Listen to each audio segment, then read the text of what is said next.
হলুদ দিয়ে মাখিয়ে নিলাম। আর এদিকে ম্যারিনেট করে রাখা চিকেনটা যার মধ্যে পেঁয়াজ আদা রসুন দিয়ে প্রায় 2 ঘন্টা ধরে ম্যারিনেট করে রেখেছিলাম, তার একটু কর্নফ্লাওয়ার আর একটু নুন আর হলুদ দিয়ে দিলাম। আগে আমি ম্যারিনেট করানোর সময় নুন দিইনি, অনেক জল বেরিয়ে যায়, তাই জন্য নুন দিইনি।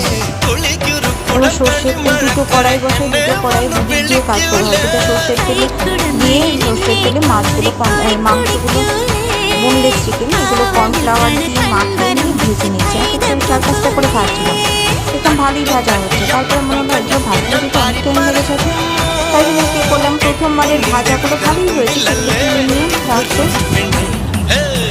রেখে আবার নতুন করে ভাজা দিলাম, ভাজলাম। তো এই তারপরে এটা ভেজে ভেজে চিকেনগুলো সব তুলে নিলাম।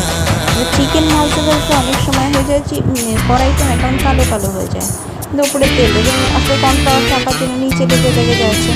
এরপরে 3 পিস চিকেন দিলাম, 3-4 পিস। তাহলে দেখুন যদি সব চিকেনগুলো একসাথে দিয়ে দিই, তাহলে ওগুলো ভাজা ভালোই হবে। চিকেনগুলো আবার ভাজা হতে নিম্ব আছে, তখন আমি আবার তার মধ্যে ঘরের কাজগুলো কিছুটা সেরে ফেলি। তো চিকেনটা আমি পেঁয়াজ আদা রসুন দিয়ে আর কর্নফ্লাওয়ার দিয়ে মাখিয়ে কর্নফ্লাওয়ারটাও শেষে দিয়েছি। এটা কিছুটা ভাজা হয়ে উঠেছে, এবার আমি তুলে নেব ভাবছি। দেখি আর একটু লাল হলে মনে হয় ভালো হবে, থাক কিছুক্ষণ পরেই তুলবো। লাল এখনও ঠিক পুরো খোলেনি।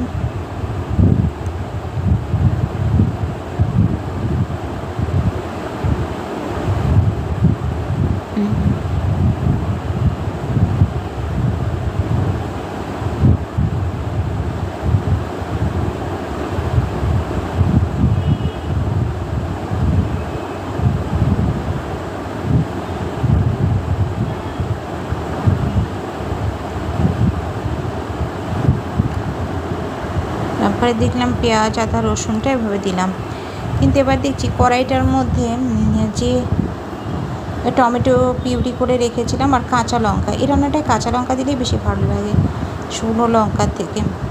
তো যেহেতু কর্নফ্লাওয়ার দিয়ে ভেজেছিলাম তাই কীরকমভাবে আটকে যেত, সেই জন্য এখন মনে হচ্ছে কড়াইটা পরিষ্কার হলো কী করে, কিছুই না। ওই কড়াইয়ের যে কষাগুলো তুলে নিয়ে আমি অন্য কড়াইয়ে ট্রান্সফার করলাম আর ওই কড়াইটাকে মেজে নিলাম, তাই জন্য ওই পোড়া জায়গাটা এই যে চেঞ্জ করে ফেললাম। এবার এখানে কষানো হয়, পরিষ্কার রয়েছে। এর মধ্যে এবার চিকেনগুলো দিয়ে কষাতে থাকলাম, বেশ কিছুক্ষণ কষানোর পরে ঝোল দিয়ে ফোটানো হয়ে যাবে।